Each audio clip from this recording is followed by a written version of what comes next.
Il y a tellement de niveaux d'interprétation, de niveaux de complexité. On peut l'enseigner de tellement de façons. Vous imaginez pour l'individu qui n'est pas juriste, qui peut-être n'a pas de secondaire 5, et par contre, à l'endroit duquel le droit a toute son importance, surtout s'il est victime de discrimination. Bienvenue dans 100 mètres, le podcast où on oublie le jargon et les formules toutes faites pour parler du droit autrement. Ici, pas de robe, pas de titre pompeux, juste des humains qui réfléchissent et qui se remettent en question. Je suis Charles-Antoine Allé, étudiant en droit civil à l'Université d'Ottawa et président de Legal Census, mais par contre aujourd'hui, c'est pas moi qui suis important. C'est nos invités, leurs récits et surtout les apprentissages qu'ils ont à nous partager. Et pour ce tout premier épisode, on n'aurait pas pu rêver d'une meilleure invitée que Pascale Fournier. Pascale, c'est bien plus qu'une prof de droits et libertés à l'Université d'Ottawa. C'est une enseignante qui marque, une chercheuse qui dérange et surtout une femme d'action qui n'a pas peur de défier le statu quo. Mais Pascale, c'est aussi une carrière impressionnante. Diplômée de Harvard, titulaire de l'Observatoire des droits humains à l'ONU, ex-PDG de la Fondation Pierre-Éliott Trudeau et chercheuse mondialement reconnue pour ses travaux sur les droits humains. Elle a consacré des années à documenter les réalités juridiques des femmes à travers le monde et à repenser l'accès à la justice avec une approche humaine et engagée. Dès qu'elle a entendu parler de 100 mètres, elle a tout de suite accepté notre invitation et ça, sans dit long sur sa volonté de rendre le droit plus accessible. Aujourd'hui, on ne reçoit pas Maître Fournier, on reçoit Pascale. Et on va parler de ses défis, de son parcours, de ses leçons de vie, mais surtout de ce qu'on ne voit pas à première vue derrière l'avocate, la chercheuse et la professeure. Installez-vous, parce que ça commence maintenant.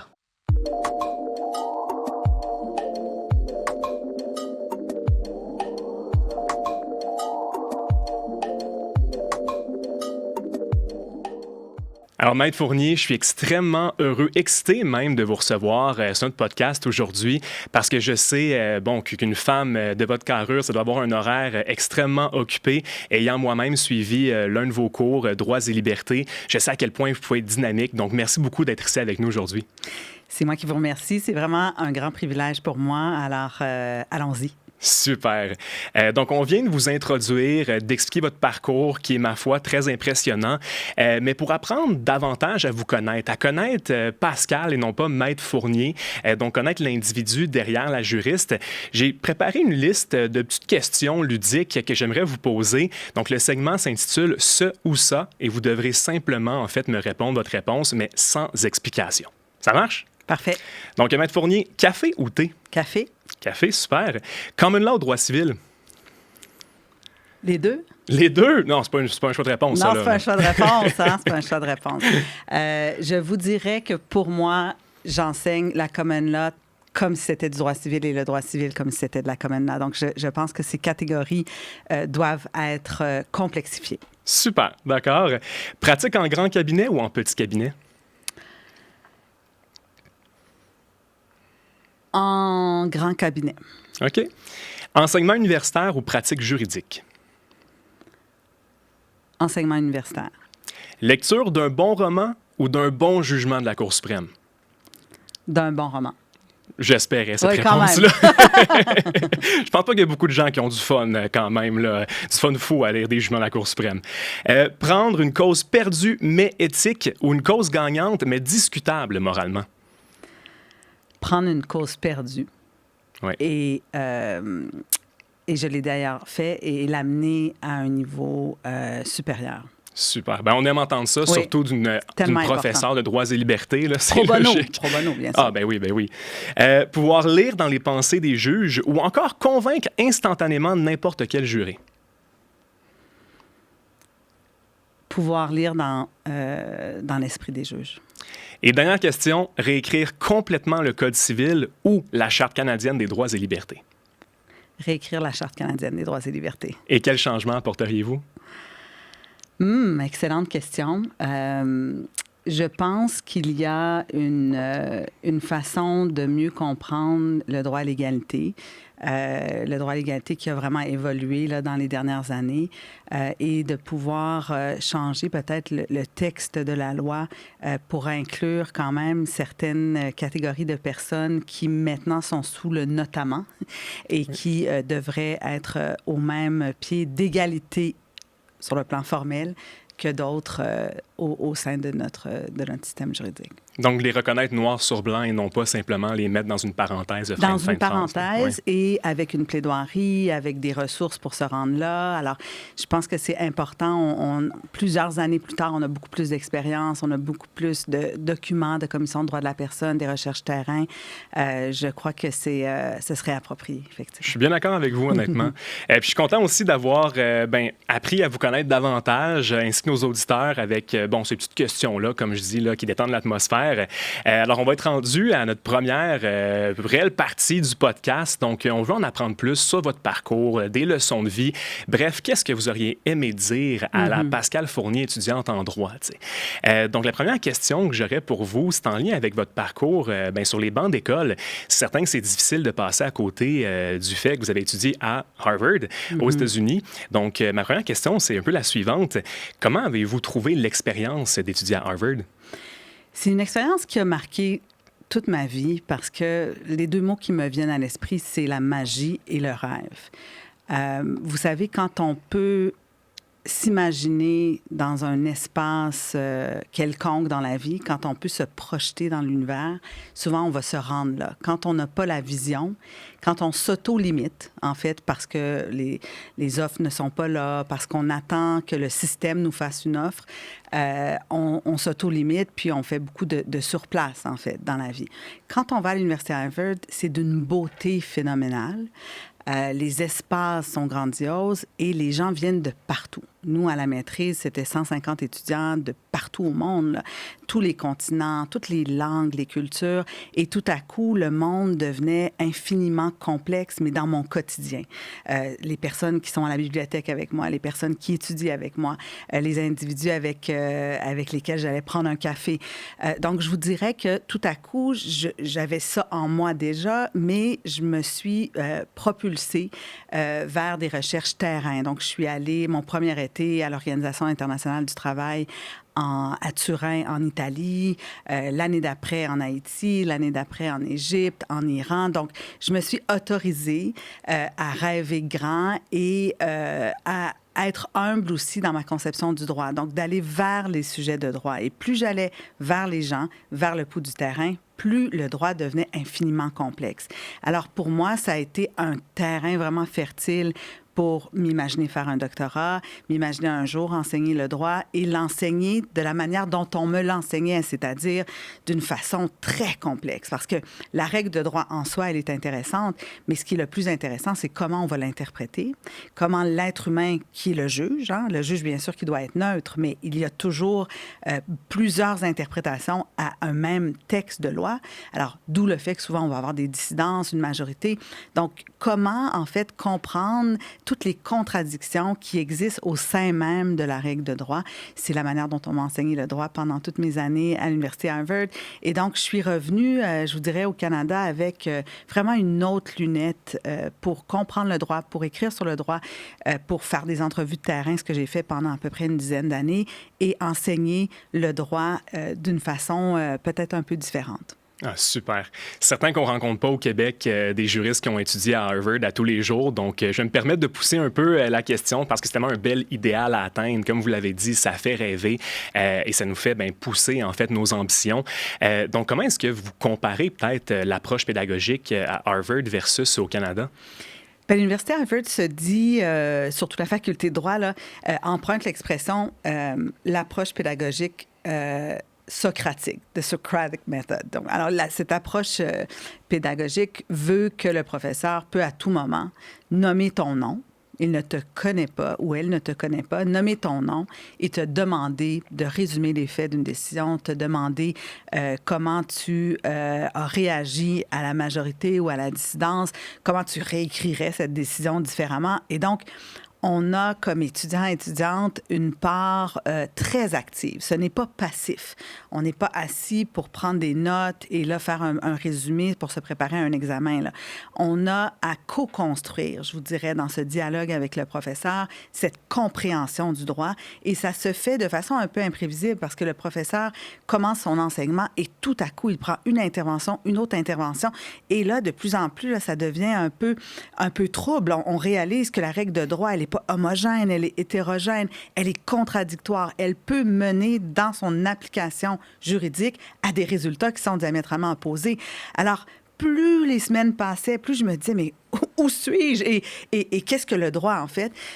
Et donc, c'était très intimidant parce que, bon, bien sûr, la langue française, c'est ma langue première. Donc, c'était en anglais. C'était un défi supplémentaire.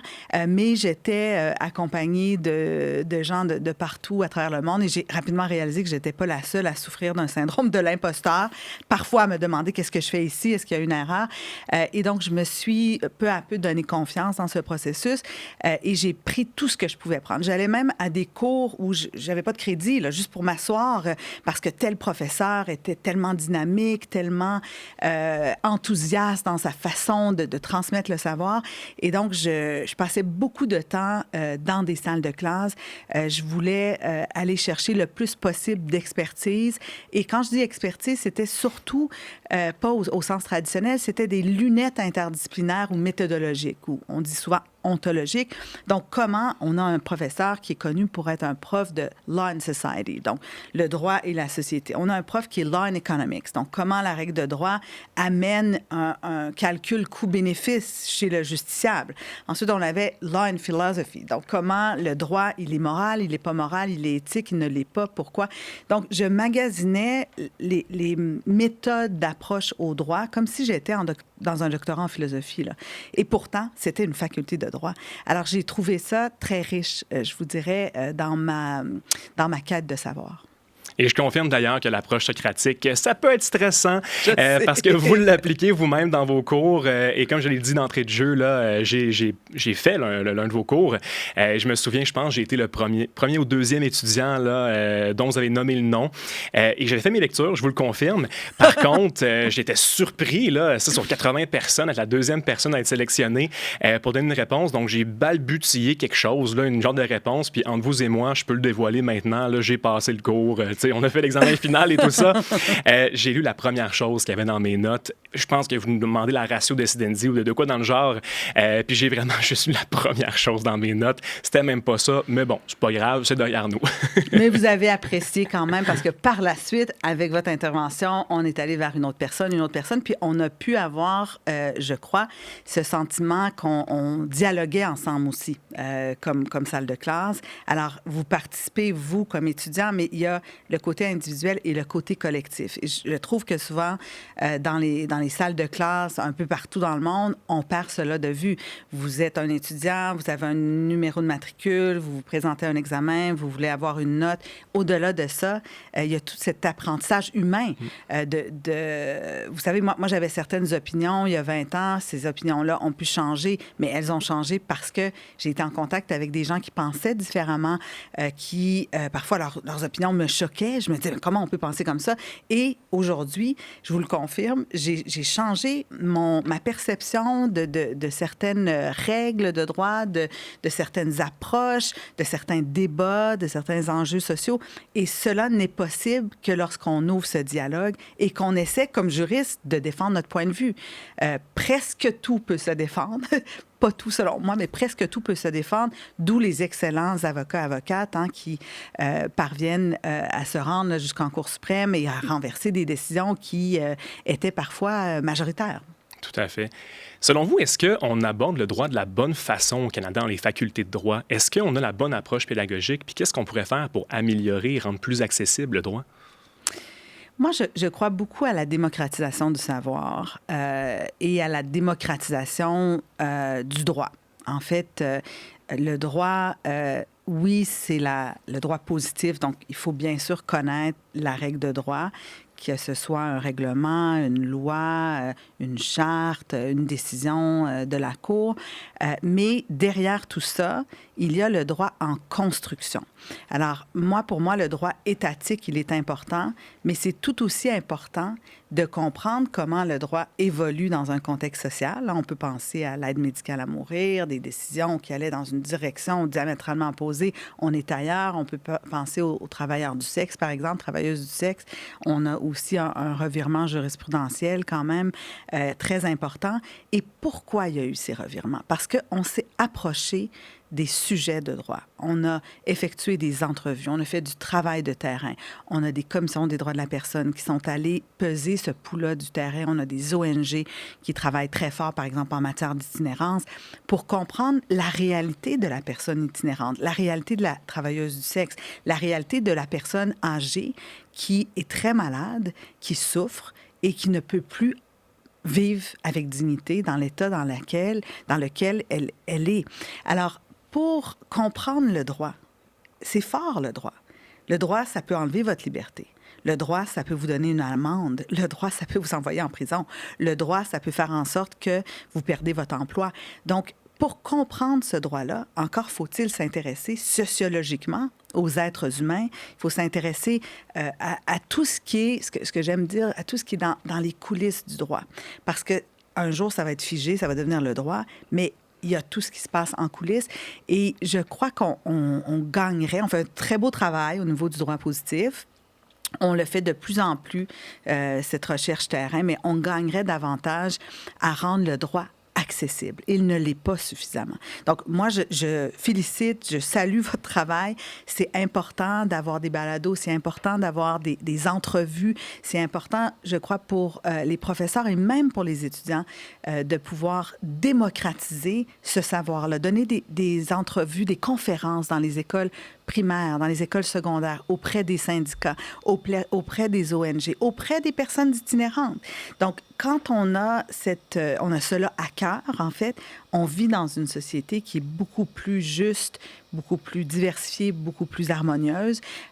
Et bien sûr que ça prend plus de temps à faire ça, par contre. Alors... Très bien dit, encore une fois, Maître Fournier.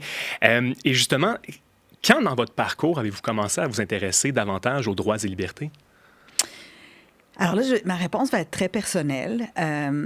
J'ai, du côté de ma mère, ma grand-mère Lamotte, qui était une femme féministe, qui était, une femme féministe qui militait beaucoup, qui était allée en politique municipale, à un moment où les femmes n'étaient pas dans la sphère publique, et qui avait eu ma mère comme fille et qui était très proche de moi et ma sœur Rosalie, et elle nous amenait avec elle dans ces assemblées politiques, dans ces rencontres au niveau de la municipalité, dans ces combats. Elle écrivait dans les journaux, elle était une grande intellectuelle qui, pour moi, a été un modèle incroyable parce qu'elle se donnait pour mission d'ouvrir sa maison pour des gens qui étaient moins fortunés, pour les aider, les accompagner, leur donner de la dignité, démocratiser le savoir, c'est ce qu'elle faisait, pour que ces personnes-là se sentent moins seules, se sentent mieux accompagnées. Alors ça, c'est d'une part. D'autre part, du côté de mon papa, son histoire familiale, pour moi, est une histoire excessivement riche et ça m'a pris plus de temps à comprendre l'impact que ça a eu, cet héritage chez moi. Donc, mon père qui, lui, à un moment où les Québécois francophones allaient rarement étudier aux États-Unis, qui a fait son MBA à l'Université Columbia, ses deux parents étaient sourds et muets. Donc, mes deux grands-parents étaient sourds et muets. Et donc, moi, quand j'allais les visiter, c'était en soi un milieu qui était très mystérieux pour moi parce que, bien sûr, je ne parlais pas la langue des signes. J'avais quand même appris certains signes pour communiquer avec eux. Mais c'était un monde... J'étais très curieuse de comprendre ce monde-là qui m'échappait d'une certaine façon et de constater que ma participation citoyenne était différente de la leur. Et donc, plus tard dans ma vie, j'ai compris que ces deux univers-là m'avaient habité. Donc, une grand-mère féministe mobilisée qui... étaient actives dans la sphère publique et des grands-parents qui habitaient un autre espace, en fait. Puis moi, je voulais, je crois, communiquer avec eux, je voulais les comprendre, j'y arrivais difficilement parce que, bien sûr, qu'il y avait une barrière au niveau de la langue, mais pour moi, ils étaient des individus avec toute leur dignité, avec toute leur richesse aussi. Et je crois que dans ma carrière, j'ai voulu donner une voix à ceux qui n'en avaient pas. Je me suis beaucoup dirigée vers le terrain pendant une dizaine d'années, des entrevues au Liban, en Angleterre, en France, en Allemagne, au Canada, Palestine, Israël. Et les entrevues de terrain que je menais avec mon équipe de recherche servaient à documenter le combat de femmes qui cherchaient à avoir un divorce qui leur était refusé de la part de leur mari et à comprendre la complexité de leur situation. Que fais-tu lorsque ton mari te refuse un divorce religieux et que tu souhaites conserver la garde de tes enfants, mais tu sais que peut-être tu vas perdre cette garde, tu ne veux plus vivre avec cet homme, pourtant il refuse de te donner ce divorce. Comment tu vas orchestrer une stratégie au niveau des individus religieux, que ce soit l'imam, que ce soit le prêtre, que ce soit le rabbin, comment tu vas utiliser la société civile, te diriger ou non vers les ONG, te diriger vers le système de justice. Pourquoi est-il si peu utilisé dans des circonstances comme celle-là? Donc, toute ma quête de compréhension envers les sujets de droit, je pense, vient de ma famille. C'est tellement inspirant. Puis si je comprends bien, ce qui vous emmène à être ici aujourd'hui, c'est à la fois, comme vous l'avez dit, une histoire de famille, mais aussi une histoire d'être exposé à l'autre. L'autre au niveau, oui, des points de vue, mais aussi des caractéristiques personnelles qui nous définissent comme individus. Vous l'avez dit tout à l'heure, mais lors de vos études à Harvard, vous avez été exposé à des gens qui venaient de tous les continents du globe. Après ça, comme on l'a mentionné, votre père avec ses parents qui étaient sourds et muets, si je ne me trompe pas, c'est un peu la même chose. On peut tenter de comprendre mieux l'autre, mais en acceptant de partager notre quotidien avec lui, de l'écouter, de le regarder, puis d'échanger, mais authentiquement et réellement avec l'autre. Absolument. Et je vous dirais que plus on se rapproche des sujets de droit dans leur milieu, dans leur complexité, plus on prend conscience de la véritable discrimination. Parce que on vit dans une société où lorsque tu es privilégié, que ce soit au niveau socio-économique, que tu sois au niveau de la race, du genre, que ce soit au niveau de l'accès à la justice, tu as beaucoup plus de chances, ça va de soi. Et donc, toute cette discrimination, parfois, elle n'est pas directe, elle est indirecte. On a tout un travail à faire d'éducation populaire. Et pour faire ce travail-là, encore faut-il comprendre la vulnérabilité des personnes, encore faut-il les écouter. Alors, ce travail de terrain, pour moi, ça ne devrait pas être l'apanage de la sociologie uniquement. Je pense que comme bon juriste, si on veut comprendre le droit, il existe pour les êtres humains. Si on veut comprendre le droit, il faut comprendre les êtres humains derrière la règle de droit et se poser la question, est-ce que notre système est suffisamment accessible? Est-ce que, moi, dans mon travail de terrain pendant toutes ces années, dans différents pays, mais également au Canada, j'ai pris conscience du fait que ces femmes ne connaissaient pas, souvent des femmes immigrantes qui ont déménagé, qui ne parlent pas la langue, qui n'ont pas un emploi, elles vivaient en marge de la société. Pourtant, elles font partie de nos villes, elles font partie de nos mosquées, elles font partie de nos synagogues, elles font partie de nos églises. Elles ont leur milieu dans leur salon, dans leur cuisine, au téléphone avec leurs amis.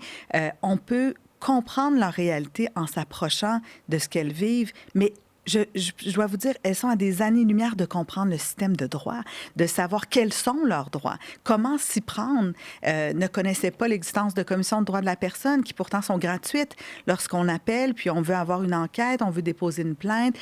Donc, mon rôle plus tard dans ma carrière comme commissaire à la Commission des droits de la personne, ça a été comme si le cercle se refermait parce que je venais du terrain et là, tout à coup, j'avais un rôle quasi-judiciaire et je devais siéger pour comprendre les plaintes qui étaient déposées de la part des personnes qui ont subi de la discrimination au Québec et j'ai pu avoir accès à une étendue de réalité et comprendre comment la discrimination, elle existe et elle est très complexe et elle touche tous les milieux. Donc, on a un travail à faire, je crois, de démocratiser les droits, de démocratiser le savoir juridique pour qu'il devienne accessible. C'est la raison pour laquelle vous et moi, nous sommes ici à en discuter, mais c'est la raison pour laquelle le droit existe. C'est pour les gens.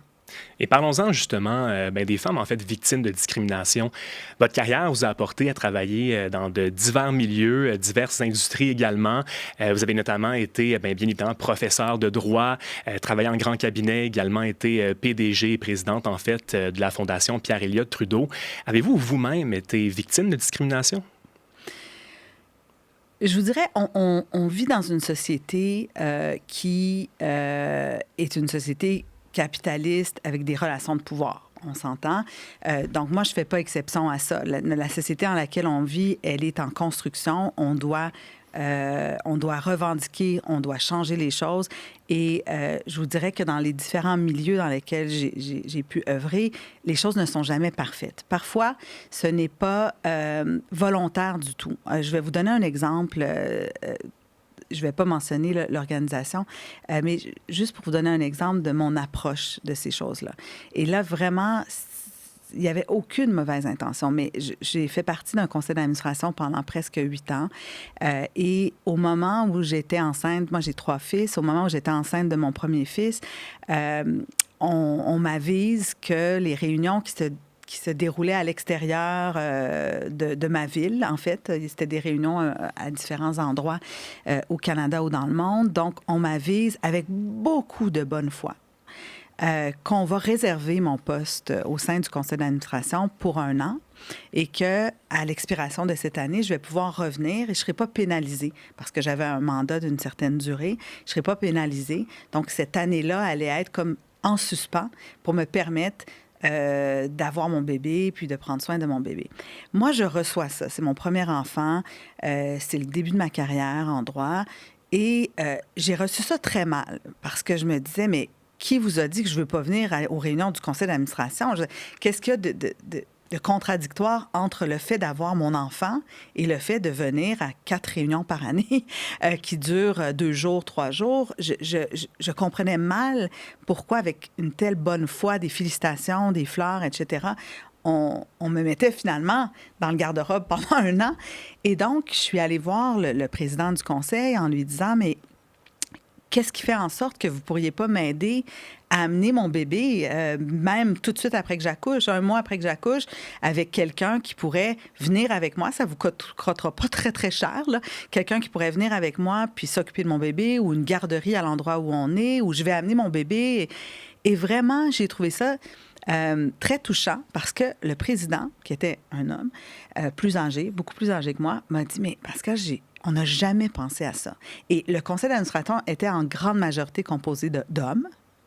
J'étais une des rares femmes. Il y avait presque pas de diversité non plus au sein du conseil. Et il a eu vraiment une bonne réponse. Il m'a dit, est-ce que tu accepterais de présider un comité de diversité pour qu'on change les choses? Parce que moi, j'ai voulu bien faire, mais... Et donc, on est allé chercher plus de diversité, plus de femmes, des gens de différents milieux. Et on a changé les règles du conseil pour dire, si une femme accouche, on lui donne le choix. Est-ce qu'elle veut avoir 1 an comme ça, à pas venir à rien? J'ai pas de problème avec ça. Ou est-ce qu'elle veut venir? Et si elle vient, on va permettre, comme une égalité substantive et non pas une égalité réelle, on va permettre sa participation en déboursant un petit montant pour qu'elle amène soit une gardienne, son conjoint, sa conjointe, une garderie là où on va. Et comme ça, pendant la réunion, si elle allait, par exemple, elle ira voir son bébé sera avec elle si elle vient d'accoucher. Et ça a tout changé le portrait parce que si vous êtes une femme, et moi j'ai 3 enfants, si vous savez que là, on va vous mettre à chaque bébé, on va vous demander de quitter pendant 1 an, vous n'allez pas faire partie de ce conseil.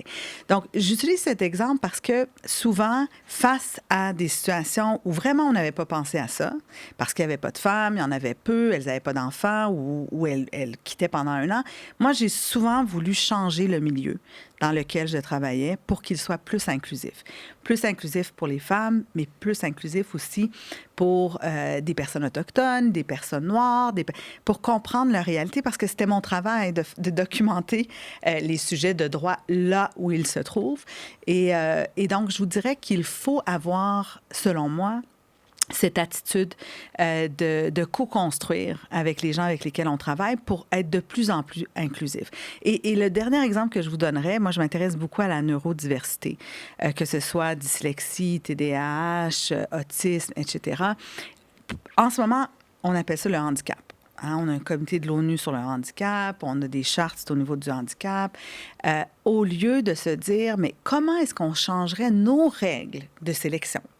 Nos critères de sélection. Comment on change notre approche à des personnes qui sont différentes peut-être, mais qui peuvent apporter quelque chose de différent au sein d'un groupe, au sein d'une équipe de travail, au sein d'une salle de classe.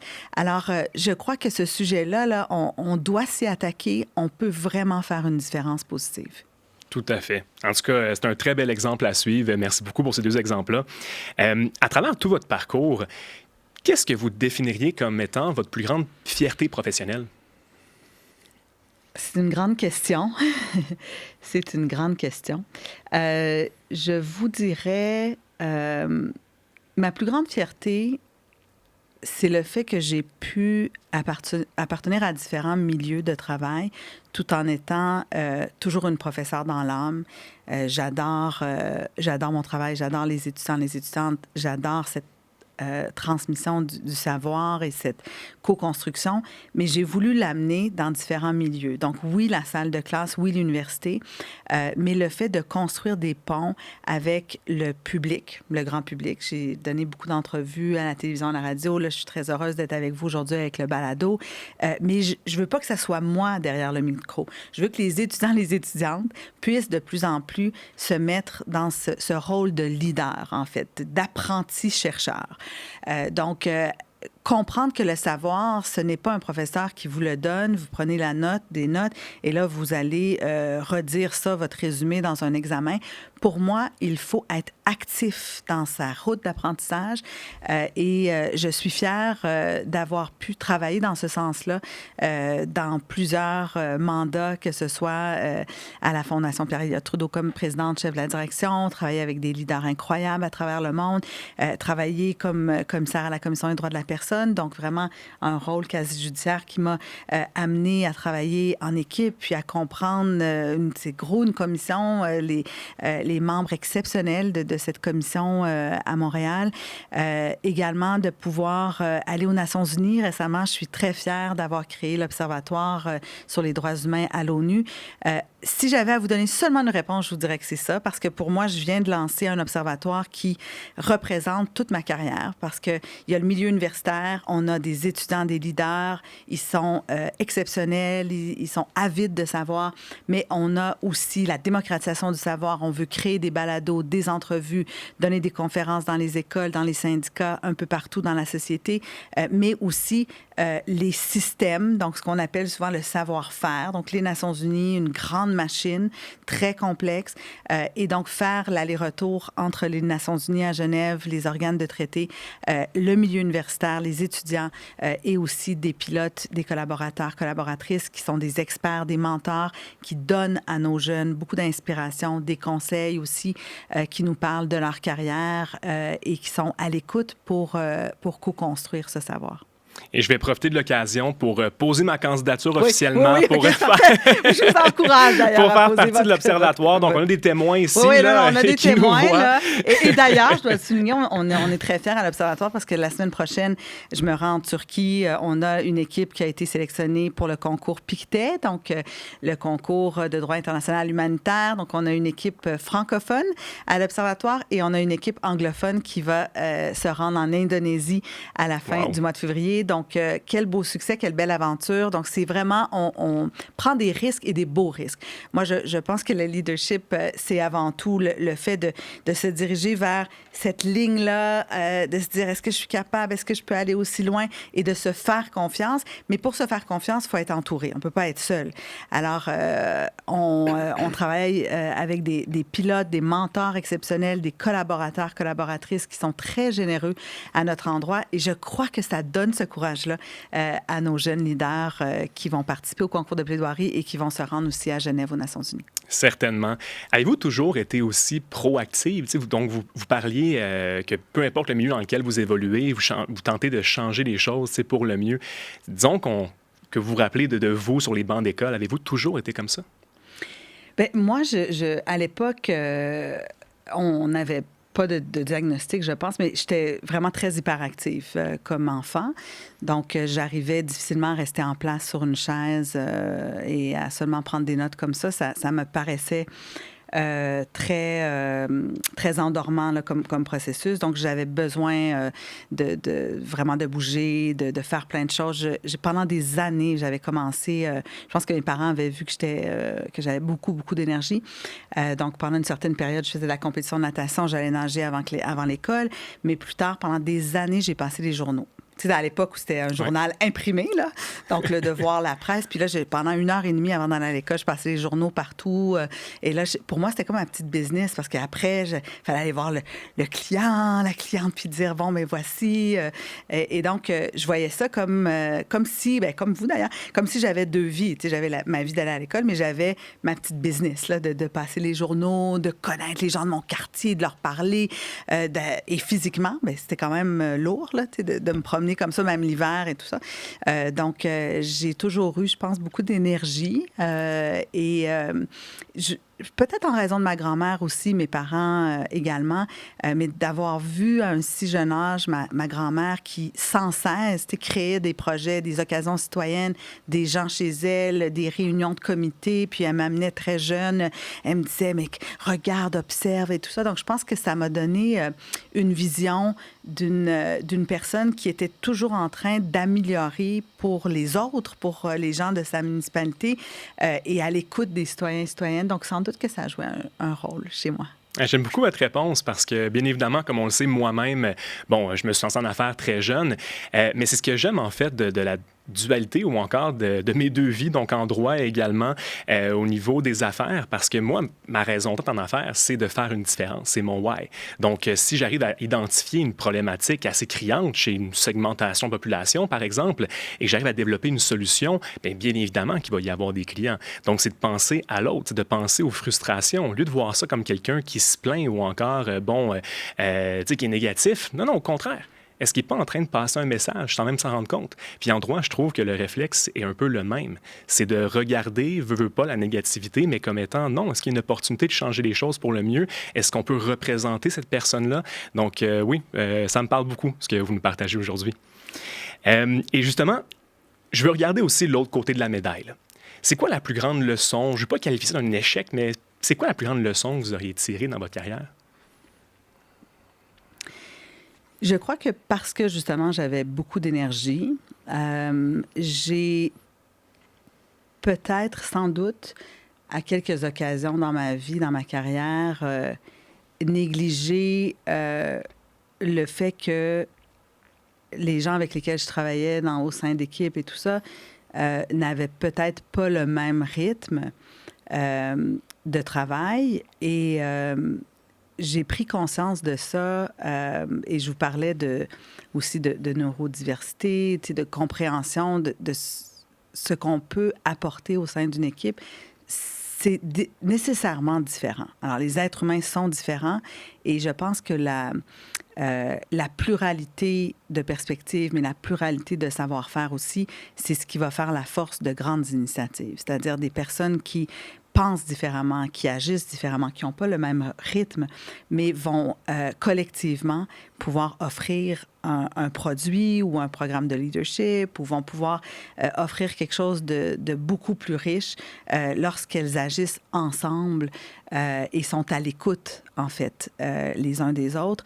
Donc, je pense que cet aspect-là des choses est très important. Et même comme professeur, je suis très à l'écoute de tous les accommodements, mais je ne les vois pas comme une lourdeur, je ne les vois pas comme un poids. Au contraire, moi, je rêve d'une vision de l'éducation où mes attentes ne seraient pas les mêmes envers tout le monde, puisque les étudiantes ne vivent pas les mêmes choses.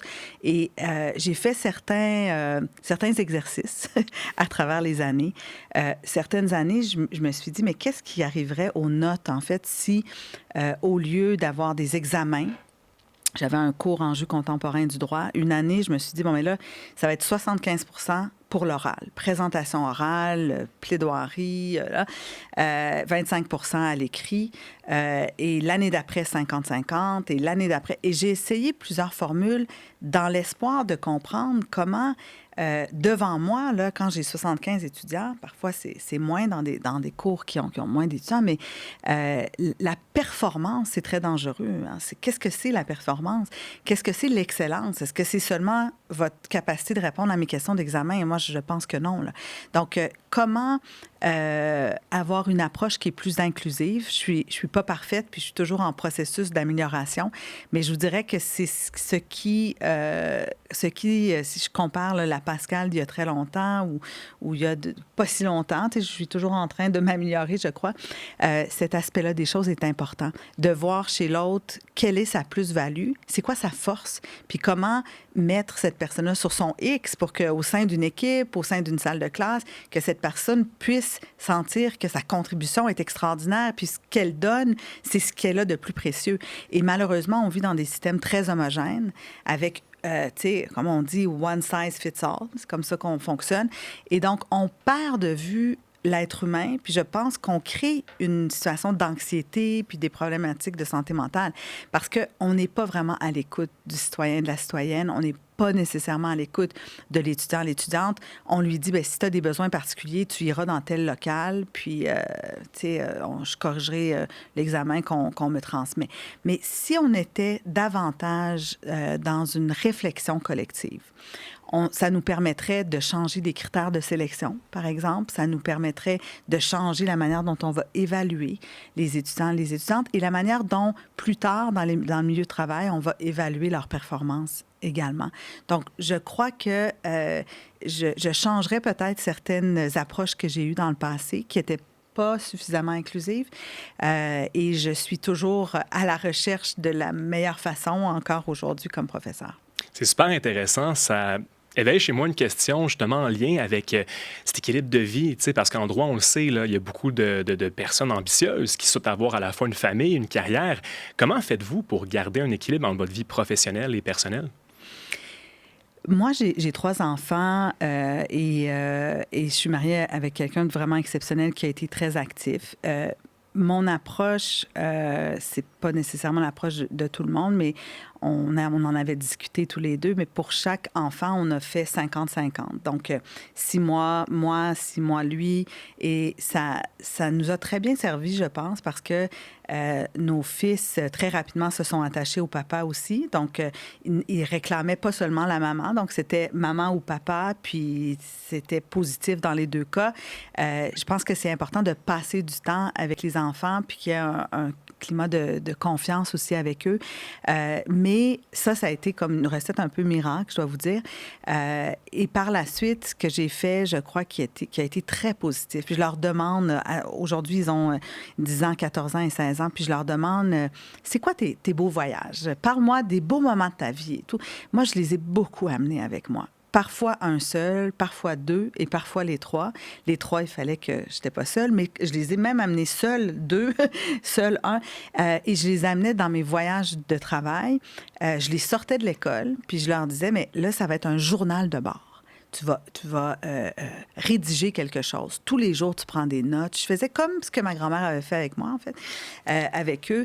Je vais toujours me souvenir, en 2016, quel beau souvenir, on m'avait invité en Écosse à signer une déclaration, la première déclaration qu'on appelait déclaration qui portait sur une humanité commune. Donc, c'était une déclaration qui amenait des individus de religions différentes, autant juifs, catholiques, chrétiens, hindous, musulmans, et il y avait des directeurs d'école, il y avait des universitaires, des gens d'ONG, des rabbins, imams, prêtres, vraiment une grande réunion internationale. Et étant donné la portée de cet événement-là, et un événement qui était très émouvant aussi, parce que dans la déclaration, qui ressemble à un texte de loi. Dans la déclaration elle-même, on avait des extraits de textes religieux. Donc, imaginez un extrait du Coran à côté d'un extrait de la Torah, un extrait de la Bible, un extrait de telle ou telle autre religion. Et donc, on invitait les gens à signer cette déclaration. Il y avait beaucoup de médias, des journalistes et tout ça. C'était très beau comme événement. Et donc, j'avais amené 2 de mes fils et je leur avais expliqué, maman, elle aime son travail, maman est passionnée par son travail. Là, vous allez faire partie de mon monde, OK? Alors, vous allez faire un journal de bord et tout ça. Et là, tout à coup, moi, je suis là, il y a des gens de partout dans le monde. Et là, on demande à mes fils de se rendre sur la scène pour signer cette déclaration, ce que je n'avais pas nécessairement envisagé. Et donc, ils se rendent sur la scène et mon fils, Pierre, qui avait 6 ans à l'époque, signe son nom. Puis vous comprenez comme féministe que mes fils portent mon nom aussi. Donc, c'est très long comme nom de famille. Donc, Pierre Fournier-Milton. Et on avait Charles Fournier-Milton. Et là, on voit là, les journalistes. Et le lendemain, le front page du journal, c'était sa photo, le plus jeune signataire. Et je fais toujours des blagues avec eux parce que je leur dis, vous étiez jeunes, vous aviez 6 ans, 8 ans, mais vous vous souvenez, comme c'était exceptionnel. Puis, alors, pour eux, d'avoir voyagé avec moi, d'être venus ils sont venus à plusieurs endroits, territoire du Nord-Ouest, Val-d'Or, Oxford.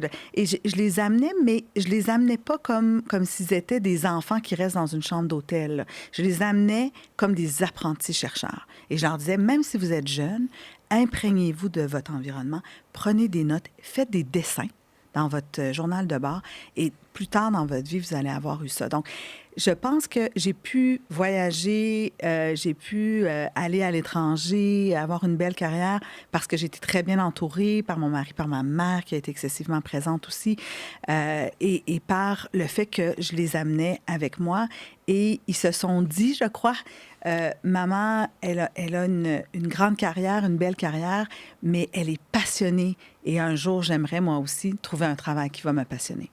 C'est tellement inspirant. Donc, si je comprends bien, vos enfants étudient à Harvard depuis qu'ils sont nés. Là, non, je les ai amenés plusieurs fois, c'est vrai. Exactement. Ils sont rendus à combien de crédits oui, accumulés? C'est ça, exactement. Est-ce qu'ils vont être juristes, vous pensez, vos enfants? Je le sais pas. Je le sais pas. Je trouve qu'avoir des enfants, c'est un des plus beaux cadeaux, là, je dois vous dire, parce que c'est un exercice d'humilité. Hein? On peut, je veux pas qu'il y ait aucune pression pour eux, mais qu'ils trouvent leur passion. Qu'est-ce qui fait en sorte, puis je leur dis ça toujours, je crois que quand on travaille sans compter les heures, c'est parce que vraiment, on est passionné et qu'on ne voit pas ça comme un travail. Et nous sommes privilégiés quand c'est le cas parce qu'il y a tellement de personnes qui n'aiment pas leur travail ou qui n'ont pas des conditions de travail qui sont équitables, qui ne se sentent pas respectées dans leur milieu de travail, d'où l'importance des syndicats, notamment, pour s'assurer que les qualités, les conditions de travail soient de bonnes conditions. Mais de trouver un travail qu'on aime tellement qu'on se dit hey, « Est-ce que je travaillais vraiment? » Parce que j'adore ce que je fais.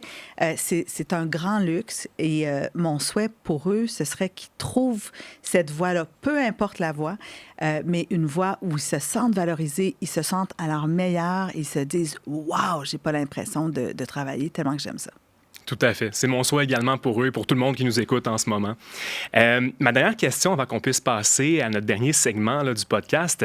Le droit, on le sait, ça peut parfois paraître figé, déconnecté de notre quotidien, du quotidien de la population, justement. Comment est-ce que vous voyez le droit évoluer dans les prochaines années et qu'est-ce qu'on devrait faire pour, justement, qui arrive en 2025? Là? J'étais très heureuse de constater que la Cour suprême du Canada, qui pendant longtemps a été vraiment seulement centralisée à Ottawa, un milieu inaccessible parce qu'on ne peut pas rentrer, bien sûr, c'est très élitiste, c'est normal, je le comprends, mais le droit, pour moi, n'existe pas sans les sujets de droit, sans les citoyens et les citoyennes, sans les individus qui le vivent, qui le plaident, qui lui donnent sens. Et de voir que la Cour suprême est devenue plus mobile, qu'elle est allée vers les gens, qu'elle s'est dirigée avec les juges dans différentes villes du pays, que tout à coup, on voyait des jugements, même pour vous, là, étudiants et étudiantes, un jugement de la Cour suprême, c'est complexe. Ouais. Alors, même pour nous, professeurs, c'est complexe. Il y a tellement de niveaux d'interprétation, de niveaux de complexité. On peut l'enseigner de tellement de façons. Vous imaginez pour l'individu qui n'est pas juriste, qui peut-être n'a pas de secondaire 5, et par contre, à l'endroit duquel le droit a toute son importance, surtout s'il est victime de discrimination. Donc, pour moi, il y a un paradoxe qui est très choquant. Le droit existe pour les gens, mais les gens ne connaissent pas le droit. À moins que vous alliez dans notre faculté de droit, vous deveniez juriste. Mais sinon, qui connaît ses droits? Je vous le dis, moi, j'ai fait des entrevues de terrain ici au Canada, mais partout. Les gens ne connaissent pas leurs droits et ne connaissent pas même l'existence de commissions de droit qui peuvent gratuitement leur venir en aide. La Commission des droits de la personne, lorsque j'étais commissaire, j'étais tellement heureuse de constater qu'il y avait toute une section de la commission qui portait sur l'éducation populaire. Comment se rendre vers les gens dans des petites villes, des grandes villes. Pas seulement dans Montréal, Québec, Gatineau, Rimouski, Alma. Comment se rendre là où les gens vivent, là où les gens travaillent, là où les gens ont des difficultés familiales. Alors, je pense que pour moi, le grand défi pour le droit, c'est de le démocratiser. Et pour le démocratiser, on ne peut pas seulement rester dans le confort de nos tribunaux, de nos salles de classe et espérer que les gens comprennent et sachent ce dont on discute et tout ça. Je pense qu'il y a beaucoup à gagner de se rendre vers les individus dans différentes villes, petites villes, grandes villes, des syndicats, des garderies, des écoles primaires, des écoles secondaires, des cégeps, des entreprises aussi. Donc, ce travail-là, je pense que c'est la voie du futur. Et comme je vous dis, je suis enchantée de voir que la Cour suprême, maintenant, rend des jugements avec des petits résumés accessible au public. On lit le petit résumé, là, ça n'a rien à voir avec la décision dans sa portée, dans sa compréhension, sa vulgarisation. Quel bel exercice de démocratisation et de respect envers les personnes, envers leur dignité aussi. Je suis bien d'accord avec vous. C'est d'ailleurs ce qu'on tente de faire, de démocratiser le savoir juridique. Donc, justement, les fameux cas de la Cour suprême qui sont trop complexes à lire par moment, ben, Legal Census peut vous aider. Je dis ça, je dis rien, là, mais on peut vous aider, OK? Puis on veut évidemment se diriger vers aussi aider les concitoyens à connaître leurs droits. Donc, je suis bien content d'entendre que vous partagez un peu notre vision de la chose. Juste rapidement, là, minuscule question. Est-ce que vous pensez que la justice prédictive ou encore l'intelligence artificielle peut nous aider à éliminer le biais humain ou encore à rendre plus accessible l'information?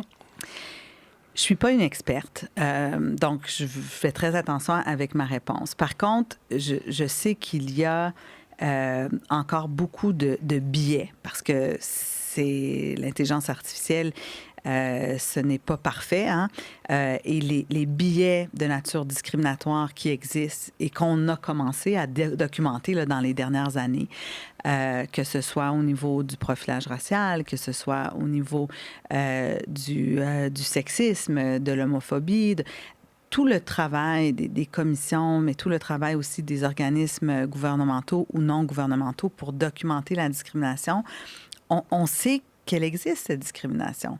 Elle existe chez l'être humain et souvent, lorsqu'on utilise l'intelligence artificielle, on va reprendre certains biais et les intégrer et les reproduire. Je pense qu'il faut vraiment amener un regard éthique. Moi, je ne suis pas contre l'intelligence artificielle. Je pense qu'on ne peut pas faire marche arrière. Il faut vivre avec cette nouvelle réalité, mais il faut par contre amener comme être humain, notre lunette éthique pour s'assurer qu'on puisse améliorer les choses, qu'on puisse vivre dans une société qui est non discriminatoire et qui favorise, bien sûr, la dignité humaine. Mais je crois qu'on ne pourra plus, dans 10 ans, dans 20 ans, et même aujourd'hui, enseigner comme on le faisait. Ça va très, très vite, là, comme vous le savez. Moi, je vois mes enfants à leur âge, là, c'est déjà toute une autre génération. Moi, je vous fais une petite confession, mais pendant des années, j'étais sur aucun... je n'étais pas sur les médias sociaux, ni Facebook, Twitter, Instagram, LinkedIn. Je voulais absolument rien savoir de tout ça. La seule raison pour laquelle j'ai changé, c'était en 2016, c'est que mon fils, je vous ai raconté, qui signe une déclaration en Écosse et qui est sur la photo d'un journal écossais. Et là, les gens me disaient, mais est-ce que tu as vu ce qui se passe sur Twitter? Puis moi, je n'étais pas sur Twitter, donc je ne pouvais pas voir ce qui se passait. C'était mon fils de 6 ans. Donc, je me suis dit, je dois me mettre sur ça, là, juste pour voir mon enfant. Là, qu'est-ce qui se passe? Ça allait plus vite que moi. Et j'ai réalisé par la force des choses, parce que c'était presque un consentement vicié là, pour le protéger. Mais j'ai réalisé qu'il y avait tout un monde. J'avais aucune idée de ce monde-là, le monde de Twitter. Et aujourd'hui, on est plus dans Instagram, LinkedIn, tout ça. Et qu'on pouvait critiquer, comme je le faisais, mais on pouvait aussi apporter quelque chose et retirer quelque chose de ces échanges. Moi, je suis très présente, comme vous le savez, dans les médias sociaux, mais ça me sert tellement bien parce qu'avec l'Observatoire sur les droits humains à l'ONU, lorsque je l'ai lancé, je ne peux pas vous dire le nombre de personnes que je ne connaissais pas. J'avais déjà un réseau formidable, généreux, bienveillant, mais des personnes que je ne connaissais pas, des experts des droits humains qui sont venus vers moi en me disant « Je veux faire partie de ton initiative, je veux faire partie de ton aventure. Comment puis-je aider tes leaders, tes étudiants, tes étudiantes? » Alors moi, le bénéfice pour les jeunes qui font partie de l'Observatoire, d'avoir ce réseau-là, et je n'ai pas de mérite. C'est-à-dire ces personnes-là sont venues à moi parce que j'avais fait la publicité de l'Observatoire. Donc, je crois qu'il faut aller dans une direction d'ouverture d'esprit, mais tout en étant quand même parfois sur ses gardes, parce que l'intelligence artificielle, ça va plus vite que nous. Alors, comment est-ce qu'on peut insuffler un vent éthique au sein de ces mécanismes? Je crois que ça sera important. Tout à fait. On aime toujours terminer le podcast avec une petite question de fin, en fait, dans notre segment Récit de maître. Alors, la question est la suivante. Si je pouvais dire une phrase à la Pascale Fournier, étudiante en droit, ce serait? Moi, j'ai fait mon bac en droit en 2 ans parce que je suis partie à Jeunesse Canada Monde, un programme exceptionnel pendant toute une année, et je voulais terminer en même temps que ma cohorte. Donc, je faisais beaucoup de cours, j'allais très, très vite. Et de voir votre faculté, notre faculté, toutes les associations étudiantes, toutes les initiatives que vous avez, ça me réjouit. Je suis très émue et impressionnée, je dois vous dire, par toutes vos initiatives. Je pense que nous, comme professeurs, on a beaucoup à apprendre de vous. Vous allez tellement vite, vous faites les choses tellement bien. Moi, à l'époque, je n'ai fait partie d'aucune association étudiante parce que j'ai décidé de compléter mon bac en droit tellement vite. Alors, je dirais à la Pascale Fournier, mais pourquoi tu vas si vite? Prends ton temps, implique-toi, fais partie d'associations et pourquoi pas terminer une année plus tard, ce sera un bac en 3 ans, la vie est belle. Prends le temps de développer ces liens-là. Et donc, j'utilise cet exemple parce que ce serait mon mot, mon conseil pour toutes les personnes qui sont à la faculté de droit ou dans d'autres facultés. Impliquez-vous, faites partie d'associations, donnez de votre temps, donnez de votre talent et apprenez les uns des autres. Parce que dans cette grande diversité, et quand je dis diversité, c'est sur le plan du genre, sur le plan racial, sur le plan identitaire, mais aussi sur le plan de la diversité de perspectives. On vit dans un monde extrêmement polarisé. On voit ce qui se passe avec l'élection de Donald Trump. On voit des personnes qui ne s'écoutent pas et qui vont choisir de crier, de se crier des injures au lieu de s'écouter. Si on peut cultiver des milieux hétérogènes où, de façon volontaire et intentionnelle, on va chercher l'opinion controversée de quelqu'un avec lequel on n'est pas en accord, on va devenir de vrais leaders parce qu'on va se remettre en question, on va identifier ses propres angles morts et on va pouvoir mieux je crois, amener une approche qui est beaucoup plus sophistiquée à notre rôle citoyen. C'est très inspirant. Un grand merci, Maître Fournier, d'avoir accepté notre invitation à faire partie de notre podcast. Donc, comment est-ce que les auditeurs peuvent suivre vos travaux, vos recherches et avoir de vos nouvelles? Alors, nous avons un site web pour l'Observatoire des droits humains à l'ONU. Je suis également très présente dans les médias sociaux, donc LinkedIn, Instagram surtout. Et j'essaie de le faire par l'image, par le jeu, par la musique. Mais suivez-nous. Donc, nous serons en Turquie et en Indonésie pendant le mois de février dans un grand concours international, le concours Pictet. Et par la suite, sur le terrain pour démocratiser les droits humains et collaborer aussi aux grands travaux des organes de traité des Nations Unies à Genève. Et on vous souhaite merde, d'ailleurs, oui, pour le concours. S'il vous plaît. Merci beaucoup, merci. Alors, je m'adresse maintenant à vous, chers auditeurs et auditrices. Merci beaucoup d'avoir été des nôtres. Comme Maître Fournier l'a dit, on vous encourage grandement à les suivre, ses travaux et ses plateformes. Même chose pour Legal Census. Vous pouvez nous trouver sous le nom de Legal Census sur Instagram, Facebook, LinkedIn, YouTube et très bientôt Spotify. Alors, sur ce, on se revoit dans le prochain épisode. Merci.